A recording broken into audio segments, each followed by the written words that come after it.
In the remote wilderness of Maine, 3 women ran what seemed to be a religious sanctuary for over 30 years. 600 women came seeking spiritual healing, but fewer than half ever returned. Those who did were never the same. The Maine State Archives holds the testimony of one survivor, so disturbing that authorities kept it sealed for more than a century. Tonight, we uncover the truth of what really happened behind the stone walls of the Common of Eternal Tears. Before we dive into this haunting tale, a word of warning: this channel isn't for the faint of heart. It's for those bold enough to confront the darkest corners of American history. If you have the courage to face what lies in the shadows, hit that subscribe button and tell us in the comments where you're listening from. Are you brave enough to be part of our community of true mystery seekers? Let's find out. What makes this story especially chilling is that it wasn't driven by religious fanaticism or supernatural evil.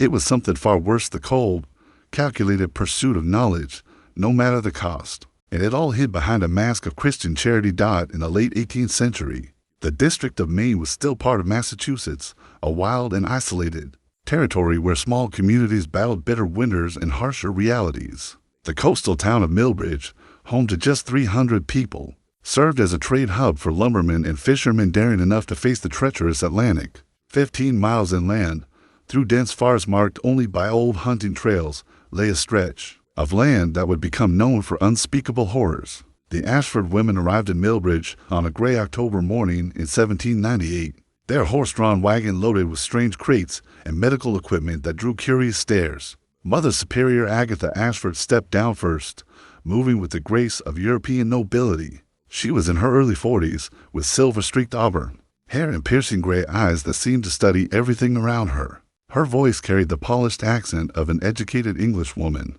and she spoke with the authority of someone used to absolute obedience. Next came Sister Prudence Ashford, a tall, gaunt woman of 30 with pale skin and hands that moved with eerie precision like those of a master artisan. Her long, white fingers were disturbingly steady, a skill that would later prove essential for her gruesome tasks. She rarely spoke, her cold, cultured Scottish accent only surfacing on rare occasions. Her silent gaze made even hardened frontiersmen uneasy. Finally, novice Temperance Ashford emerged. She appeared barely 22, strikingly beautiful with raven black hair, porcelain skin, and dark, unreadable eyes. Yet there was something unnerving about her. Her beauty felt unnatural. Mothers instinctively pulled their children close when she passed. Her smile never reached her eyes, and she watched people as if they were specimens in a jar. The Ashfords claimed to be Anglican nuns fleeing persecution in England. Hoping to establish a new religious order in the American wilderness, they carried impressive letters of recommendation from church officials later proven to be expertly forged. Their story was convincing enough for the Protestant settlers of Millbridge, who welcomed them as a civilizing influence. With what seemed like an endless supply of gold coins, the sisters bought nearly 200 acres from a widow overwhelmed by her late husband's debts. The price they paid 3 times the land's value raised eyebrows, but ensured eager cooperation. From town officials, they immediately hired every available carpenter, mason, and laborer to build their retreat. Over 8 months, a peculiar building rose from the forest, 3 stories of gray coastal stone, with thick walls that silenced all sound. The windows were unusually small and high, making it impossible to see in from the ground. Most puzzling was the basement. It required deep excavation and heavy reinforcement, far more than simple storage would need. When questioned, Mother Agatha replied with a serene smile, "Penitence requires solitude, and solitude demands containment. Our sisters in England have learned that spiritual healing is most effective when the penitent is completely removed from worldly distractions." Her calm explanation reassured most, though older workers quietly wondered why a house of God needed to resemble a fortress. The Ashford sisters oversaw every detail, insisting on strange features: reinforced doors with thick locks, industrial drainage systems, and medical-grade ventilation ducts. When asked, they claimed these were standard for spiritual care centers in Europe. Dr. Samuel Hartwell, a circuit physician known for his progressive views, became one of their earliest allies. In his 50s and constantly traveling between settlements, he was deeply impressed by the sisters' knowledge of female psychology and mental illness. They possessed remarkable insight into feminine hysteria and melancholia. He wrote in his journal, "Their techniques are based on sound principles and decades ahead of American medicine. They treat root causes, not just symptoms. What he didn't write was a private deal he struck with Mother Agatha. In return for referring difficult cases and providing medical supplies, he received generous monthly payments and access to patient case studies he could use to advance his reputation. For a struggling frontier doctor, it was an offer too good to decline. Word of the sisters' so-called miracles spread quickly. Families as far as Portsmouth, Portland, and Boston whispered about the women's ability to turn wayward daughters into obedient young ladies. The price was steep: $20 silver for 1 month, 50 for 3, and 100 for a complete reformation. But for families desperate to restore order or avoid scandal, it seemed a bargain. The women sent to the convent reflected the anxieties of early 1800s America: unwed mothers, wives who spoke out, daughters who rejected arranged marriages, girls who read too much or showed interest in politics. The common thread was defiance. Women who stepped outside strict social boundaries. Religious division also played a part. Puritan families sent daughters tempted by Anglicanism or Methodism. Anglicans sent girls drawn to Baptist revivals. The Ashfords took them all, promising. Their discipline transcended religious lines. The first real sign that something was terribly wrong came on a frigid February night in 1803. Thomas Brewster, a 20-year-old trapper, was deep in the woods tracking a wounded deer. But then he heard something that made him stop in his tracks, sounds that didn't belong in any forest. Not breaking branches, not wolves, not wind. These were human sound screams, not just cries, but long, blood-curdling wails of pain that broke into gasping sobs before rising again. He left the deer and crept toward the convent, his heart pounding. From the front, the stone building was dark, but around back, he saw a faint orange glow through snow-covered basement windows. As he approached, the screams grew louder. He heard metal clinking, urgent whispers, and unmistakably the sound of sawing peering through a frosted window. Thomas glimpsed a nightmare. The basement had been transformed into a surgical chamber, lit by dozens of oil lamps. Its stone walls flickered with shadows. A woman was strapped to a table, her head locked in a metal brace that looked more like a torture device than a medical tool. Sister Prudence stood over the restrained woman, her usually pale face flushed with concentration as she manipulated what looked like a long, slender metal rod. The patient's head was partially shaved, exposing a pallid scalp marked with dark lines drawn in ink. Most horrifying of all, there was a clear opening in the woman's skull. Thomas could see the gleam of exposed bone, and beneath that, something darker, with sick horror. He realized it was brain tissue. The screaming woman's eyes were wide with terror and agony. But what made the scene even more nightmarish was the calm detachment of her tormentors. Mother Superior Agatha stood nearby, quietly taking notes as if documenting a routine medical procedure. Novice Temperance moved with practiced ease, handing instruments to Sister Prudence like a seasoned surgical assistant. Thomas watched in frozen disbelief as Sister Prudence slid the rod deeper into the woman's skull. The screaming rose to a pitch that seemed to shake the very stones of the building, then stopped abruptly as the patient lost consciousness. Yet the sisters continued their work with chilling precision, seemingly unbothered that their subject no longer responded. Unable to endure any more, Thomas fled into the night, stumbling through snowdrifts in blind panic. The image of that basement chamber etched itself into his memory, the cold professionalism, the mechanical cruelty, and most horrifying of all, the clear evidence that this had happened before. By morning, Thomas had reached town. He burst into his father's blacksmith shop, wild-eyed and incoherent, raving about torture and brain surgery. His words came so frantically that his father feared the boy had gone mad. Elias Brewster, a no-nonsense man who prized stability above all, listened with growing dread. The things his son described belonged in a Gothic novel, not in a respected religious institution. Thomas, his father said slowly, you were alone, hunting in a blizzard, exhausted after tracking a wounded animal. Your mind could have played tricks.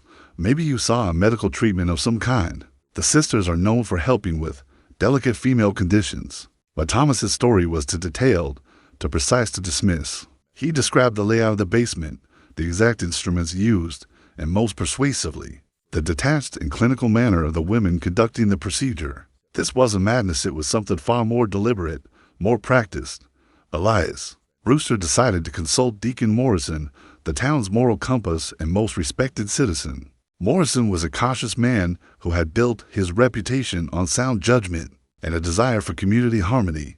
The Ashford sisters had lived in Millbridge for 5 years, always conducting themselves with impeccable decorum, donating generously to local causes, and maintaining a saintly reputation. Moreover, several prominent families had wives and daughters receiving treatment at the convent. "We must tread carefully," Deacon Morrison warned after hearing Thomas's account. "Such accusations could destroy reputations and shatter the peace. These women are nuns, not criminals. There must be a rational explanation for what the boy thinks he saw." Still, the deacon was too responsible to ignore the matter completely. He agreed to visit the convent the following week. Under the pretense of organizing a church fundraiser, Mother Superior Agatha welcomed him into the convent's austere parlor, a simple room adorned with religious paintings and dominated by a looming crucifix. She was perfectly composed, her demeanor warm and polite as she served tea and asked after his family, with what seemed like genuine concern. When Deacon Morrison delicately mentioned reports of strange nighttime noises coming from the convent, Mother Superior's expression showed only mild concern. "Deacon," she said in her refined English accent, "we often conduct late-night prayer sessions for our most troubled residents. Spiritual cleansing can be intense. Some souls fight very hard against redemption." She explained that many women arrived in states of deep spiritual distress, plagued by sins of pride, lust, and rebellion for those in whom evil had taken deep root. The process of purification could be vocal. The sounds heard at night were, she said, the cries of demons being cast out through prayer and penance. The explanation was so sincere, so well-reasoned, that Morrison found himself nodding. Spiritual warfare was a concept familiar to all Christians of the frontier. Within that framework, the idea of extreme measures for deeply corrupted souls wasn't beyond belief. She offered to show him the upper levels of the convent. The dormitories were sparse, but clean, with several women sitting in silent meditation. They appeared calm to calm. Their movements were precise, almost robotic. When Morrison attempted to make eye contact, the women stared through him, as if focused on something far beyond his presence. When he asked to see the basement, Mother Superior's smile was gentle, but firm. "Our lower levels are for the most delicate spiritual procedures," she said. "It would be inappropriate for a man to observe such intimate care. Some of our treatments require private examination of the soul. To allow a male presence would compromise the women's dignity, given the era's social norms." The deacon accepted this explanation. He left feeling mostly reassured, yet on the ride home, unease gnawed at him. The residence had seemed to still, to strip of spontaneity, and there had been a smell faint, but unmistakable, not just the usual antiseptic and incense, but something darker, something that reminded him of battlefield hospitals during the Revolution, where blood and anguish hung in the air so thick it coated the back of the throat. After the deacon's visit, the sisters became even more secretive. The screams Thomas had heard were replaced with an eerie silence somehow more unnerving than before. Troubled women continued to be sent to the convent, and the sisters continued to welcome them with smiles and promises of healing. But soon, people began to notice disturbing patterns. Women who had entered the convent returned not healed but changed, not redeemed but altered. Mary Prescott, once a lively young woman known for her wit and stubborn spirit, had refused 3 marriage proposals. Her mortified parents sent her for 6 months of spiritual guidance, which she returned. They were thrilled at first. The defiant girl was gone, replaced by a docile woman who only spoke when spoken to, offered no opinions, and accepted the first suitor with empty compliance. But soon, concern grew. Mary didn't recognize favorite foods or friends. She showed no emotion, no spark of memory, presented with her old letters. She stared at them like they'd been written by someone else. Her mother discovered strange scars on Mary's scalp, deliberate and surgical. Mary couldn't recall how she'd gotten them. "I just prayed very hard," she said, with an unsettling smile. Cases like Mary's grew more frequent. Hannah Morse, sent for melancholia after her infant son's death, came back cheerful and vacant, unable to recall she'd ever been a mother. Elizabeth Thornton, committed after accusing her husband of infidelity, returned for months later with no memory of the accusations or the events that led to them. She described her marriage as perfect. She'd bore scars and suffered from debilitating headaches, confusion, and lapses in memory. Despite growing concerns, Dr. Hartwell praised the sisters' work. "The rebellious spirit has been removed," he declared proudly. "The patient is now fit for marriage and motherhood." But behind closed doors, Hartwell was unraveling. He drank heavily and ranted about progress, sacrifice, and greatness. After his death, journals revealed a man torn By guilt and the procedures defy everything I was taught, he wrote, yet the results are undeniable. They alter personality, suppress memory, change behavior. The sisters are achieving what European physicians only dream of. During this time, the convent's correspondence with European institutions surged. Postal workers, despite being paid for discretion, couldn't help but notice the steady stream of foreign packages, medical texts, surgical tools, and sealed specimens going in and out. Mother Superior Agatha began traveling monthly to Portland and Boston, always returning with carefully cradled equipment.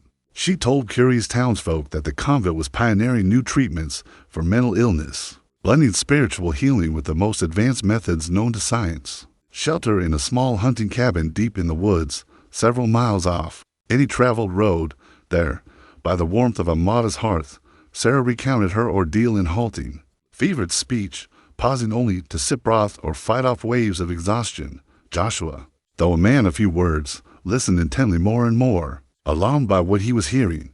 His world had been one of predictable hardship, winter hunts, spring thaws, and solitude. But what Sarah described was something else entirely: systematic horror masked as piety and progress. As her condition stabilized over the following days, Sarah began to show him the evidence she had smuggled out, diagrams etched in fine lines on brittle parchment, blood-stained notes concealed within the seams of her dress, and fragments of letters from European doctors praising the remarkable precision of the sisters' work. One missive in particular, signed by a Dr. Henrik Zimmerman, requested procedural upgrades on removing emotional responsiveness while maintaining verbal functionality and compliant posture. The words chilled Joshua more than any northern wind. Knowing the authorities might dismiss a young woman's accusations, even with the documentation, Joshua insisted they travel together to Portland, a full week's journey through rough terrain and early spring rains. Sarah agreed, hiding the most damning documents beneath false soles sewn into her boots. At Portland, upon arriving in Portland, Sarah's appearance alone was enough to draw notice. Pale, shivering, with the hardened gaze of someone who had witnessed things that could not be unseen, Joshua took her directly to the magistrate, a middle-aged man named Elias Thatcher, with a reputation for sobriety and unshakable moral code. At first, Thatcher was skeptical. Claims of brain surgery and foreign correspondence sounded like the ravings of a disturbed mind. But when Sarah produced the letters, anatomical sketches, and surgical journals, his demeanor shifted. Thatcher summoned a local physician to examine Sarah. The doctor, an aging man with decades of experience, paled visibly as he reviewed the documents. "These aren't the scribblings of a madwoman," he muttered, flipping through pages of post-surgical notes and corresponding behavioral outcomes. "These are case studies, control, repeated, scientific." Within 48 hours, Thatcher had dispatched letters to both the governor of Massachusetts and senior medical authorities in Boston and New York. A formal investigation was launched, with federal marshals authorized to accompany medical and legal experts to the site. The raid on the convent occurred under cover of darkness. 2 weeks after Sarah's escape, the convoy that approached the convent of Eternal Tears was armed not only with warrants and federal authority, but with men trained for confrontation. Still, the sisters did not resist when the gates were breached. Prudence, temperance, and mercy. Ashford stood at the main entry, calm and composed in their dark habits, offering pleasant smiles as if greeting pilgrims. But inside the convent, officials discovered a different truth. In the basement chambers, investigators found rooms lined with anatomical sketches, surgical instruments, and dozens of labeled jars containing preserved brain specimens. Medical personnel documented signs of recent operations, restraints on metal tables, trays of surgical tools still wet with fluids, and women in various states of cognitive dysfunction. Some of the patients couldn't remember their names. Others repeated prayers mechanically, as if wound up by an invisible hand. Among the most haunting discoveries was the Ledger of Failures, a thick-bound book locked in a steel case, listing the names of every woman who had died during treatment. Each name was followed by the phrase "unsuitable for reformation, yielded to excess trauma." Their bodies were found in a hidden crypt beneath the chapel, neatly preserved and cataloged, many with surgical openings at the crown of the skull. The Ashford sisters were arrested on multiple counts: unlawful imprisonment, medical malpractice, murder, and conspiracy to commit human experimentation. Their trial, which began 6 months later in Boston, would become one of the most infamous legal proceedings of the 19th century, a reckoning not only for the sisters, but for the entire medical community that had quietly accepted and encouraged. Their work, legacy, and fallout Sarah Whitman became a key witness in the trial, testifying over the course of 3 weeks. Her journal was entered into evidence, along with letters bearing university seals from Vienna, Edinburgh, and Harvard. The scandal rocked elite medical circles. Several prominent physicians resigned in disgrace. Others claimed ignorance, insisting they believed the sisters were merely documenting unusual cases, not conducting the procedures themselves. The convent of Eternal Tears was shuttered, its remaining patients transferred to hospitals for proper care, though many would never recover fully. Some families refused to reclaim their daughters, either out of shame or inability to face what had been done to them. The Ashford sisters were convicted on all charges. Though sentenced to life imprisonment, Prudence died within a year. Some said by suicide, others claimed from an undiagnosed infection. Temperance lived another 7 years in prison, refusing to speak a word. Mercy disappeared en route to her assigned facility. Her transport wagon overturned in a storm, and her body was never found. Sarah Whitman returned to Boston, but refused to live under her family's roof again. Instead, she joined a group of reformers advocating for oversight of private institutions and the ethical treatment of women in medical care.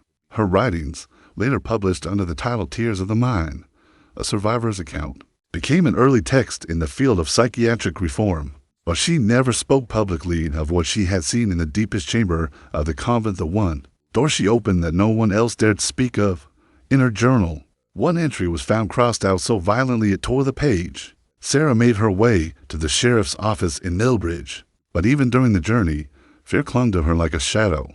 She was terrified the Ashford sisters might catch her before she could speak to the authorities. She had seen enough to know their power stretched far beyond the walls of their remote convent. When Sarah Whitman finally arrived at Sheriff William Hawthorne's office on April 18, 1819, her wild story and disheveled appearance were met with deep skepticism, much like Thomas Brewster's had been 16 years before. Sheriff Hawthorne, a practical man with a reputation for calm judgment, assumed Sarah was simply another victim of the wilderness, mentally unhinged by isolation and fear. Her claims of systematic human experimentation sounded too bizarre, too nightmarish to be true, but Sarah's account quickly proved different from the usual ramblings of disturbed individuals. For one, she possessed highly detailed knowledge of the convent's interior details that had never been made public. She could describe not only the building's general structure, but also specific features of the basement chambers, the equipment's layout, and hidden storage areas.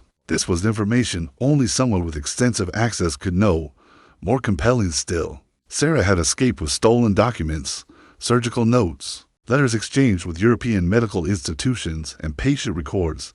These weren't just words, they were hard evidence, written in cold, clinical language. The documents described procedures that today would be called war crimes. They left no doubt that the horrors carried out at the convent were part of a deliberate, organized system. The first was a surgical log chronicling procedures performed on 23 women over 8 months. Each entry, written with disturbing precision, documented operations involving the drilling of skulls and the deliberate damage or removal of specific brain tissue. They included personality assessments before surgery, detailed descriptions of the procedures, and post-operative observations on how the women's behavior, memory, and cognition had changed. One particularly chilling case involved Margaret Fowler, a 19-year-old who'd been committed for excessive reading and intellectual curiosity traits deemed inappropriate for a woman. The notes recorded an operation targeting the brain's learning and memory centers, intended to erase Margaret's interest in books and abstract thinking, while leaving basic domestic skills intact. The post-surgical results were horrifying. Margaret no longer showed any desire to read. Her vocabulary had drastically shrunk, and her capacity for complex thought was destroyed. The notes concluded with satisfaction that the patient now displays appropriate feminine docility and shows no interest in activities beyond basic household tasks.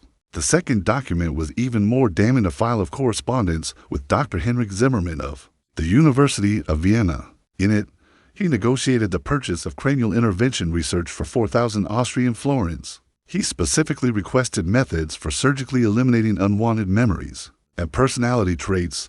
Zimmermann's letters revealed a vast international network of researchers buying the Ashford sisters' human experimentation data.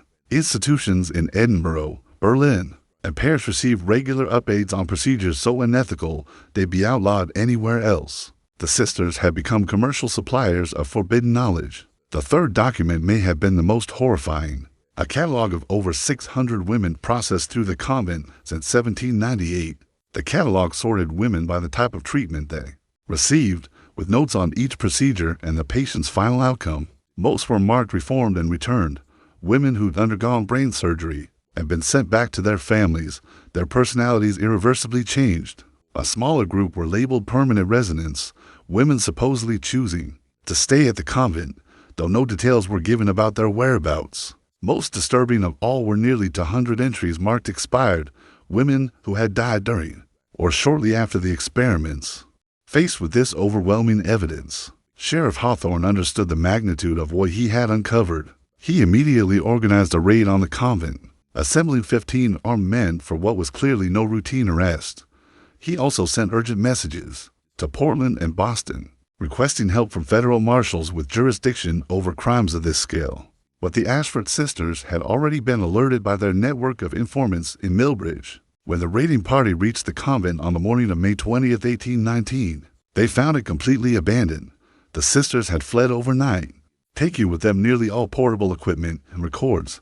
Only what they couldn't carry was left behind.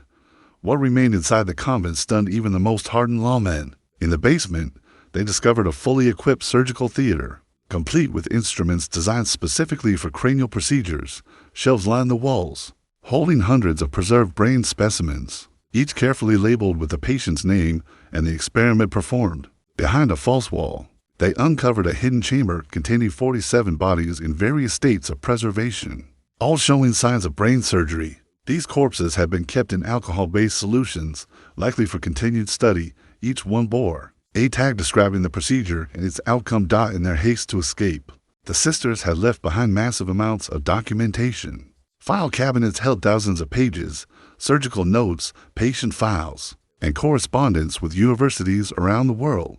The full scale of their operation became clear. For over 2 decades, the Ashford sisters had been conducting human experimentation at a level that wouldn't be recognized by formal medicine for years to come. When confronted with the evidence, Dr. Samuel Hartwell, a local physician complicit in the scheme, initially defended his role, claiming he had advanced medicine for the greater good. These women were already lost to society, he insisted. At least their suffering produced knowledge. But as more evidence emerged, including the brutal deaths of many women, Hartwell suffered what appeared to be a complete mental collapse. In a final confession, delivered while under guard at the Millbridge jail, he revealed the Ashford sisters' true identities and criminal history. The women calling themselves Mother Superior Agatha, Sister Prudence, and Novice Temperance were, in fact, Dr. Agatha Brennan, Dr. Prudence Ashford, and Dr. Temperance Ashford, trained physicians expelled from European institutions for illegal human experimentation. Brennan had been banned from medicine in Scotland after her experimental surgeries on women with hysteria caused multiple deaths. Prudence was expelled from the University of Edinburgh for conducting brain-damaging procedures on asylum patients. Temperance, the youngest, was their protege, developing psychological conditioning techniques to complement the surgeries. Fleeing Europe in 1797, they arrived in America under false identities, posing as Anglican nuns. Hidden from scrutiny in the Maine wilderness, they perfected their methods, modifying human behavior through surgery, gathering knowledge that more ethical scientists could never access. The manhunt that followed became one of the largest in early American history, involving local sheriffs, federal marshals, and even European cooperation. Yet the sisters vanished without a trace. Evidence showed they had planned their escape for years. They maintained multiple exit routes from the convent, transferred over $50 to overseas accounts of fortune in their time, and established false identities across North America and Europe. Shipping records confirmed they had been slowly moving equipment and records out of the convent for months before Sarah's escape. Over 21 years, more than 600 women were subjected to their experiments. Around 150 had been returned to their families with signs of brain damage. 50 were listed as permanent residents, though none were ever located. The remaining 200 were found dead and preserved within the convent's hidden chambers, victims of procedures that either killed them or were ended once they had served their experimental purpose. The sisters had collaborators too: Dr. Hartwell, was just one of several physicians who referred patients and supplied materials in exchange for access to the results. Postal workers, suppliers, and some local officials were also paid for their silence. Even more disturbing, the sisters' research had been unknowingly incorporated into medical teachings. Across Europe and America, surgical techniques and psychological theories taught in universities were rooted in these atrocities for the victims' families. Coming forward meant scandal. To admit their daughters or wives had suffered such horrors was to risk social ruin. Most chose silence. As a result, the investigation was quietly closed 6 months later. The record sealed for over a century. Officially, it was recorded as a fraudulent medical facility abandoned by 3 women. The convent was later burned to the ground by locals, eager to erase the past. Yet the documentation survived. It made its way into medical libraries and, ironically, contributed to advances in understanding brain function and mental illness knowledge born from pain and violation. Sarah Whitman, the lone survivor who exposed it all, struggled with the aftermath. She spent months testifying, helping identify victims, and reliving her trauma. Isolated by a society that preferred to forget, she eventually moved to California under a new name. She became a teacher and lived a quiet life, never marrying. Her family, ashamed of her public statements, kept their distance. Before her death in 1863, she wrote a memoir detailing everything that happened inside the convent of Eternal Tears. It remains the most complete account of the Ashford sisters' crimes.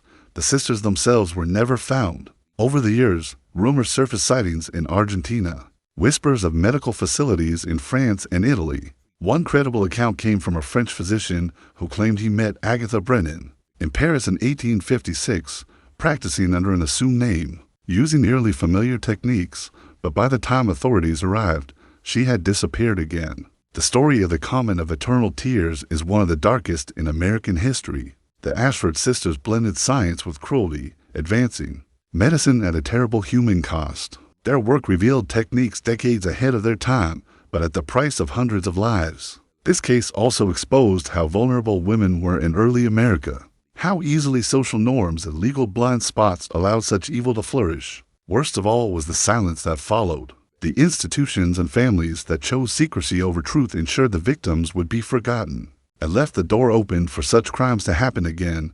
This story reveals the chilling dangers of scientific ambition unchecked by ethics or compassion. That 3 women could carry out such horrors, with tacit support from doctors and community leaders, is a warning we must never ignore. Do you think crimes like this could really stay hidden? In early American society, could they still happen? Today, disguised as progress, leave your thoughts in the comments. And if you found this story compelling, subscribe, hit the bell, and share it with someone who loves uncovering dark secrets. From the past, the shadows of history still hold truths many tried to bury. We'll see you in the next video where another forgotten secret waits to be revealed.